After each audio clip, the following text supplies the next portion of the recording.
and just slide the forearm up, and that moves the shot. The alleged murder weapon shown in court today in the Junior Beebe Jr. double murder trial as testimony concludes and the case gets closer to being in the jury's hands. 24-hour News 8's Leon Hendricks is following every development in this case. He's live with what's happening right now. Leon? Emily, good afternoon. The case should be in the jury's hands this afternoon.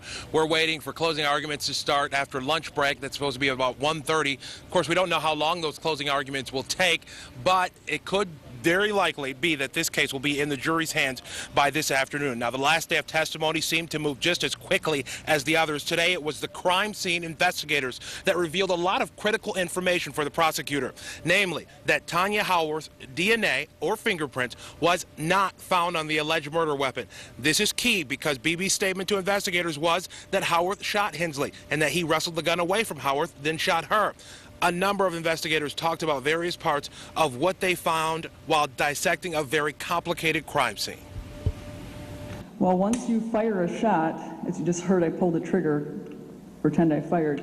I can't fire another shot until I put a new round in. So I'd have to pull the forearm back, and when I do that, there's a part in the firearm called the extractor that actually hooks on to the rim of that fired shot shell, pulls that out, kicks it out of this ejection port. In the meantime, another round comes out of the magazine, ready to go on the carrier.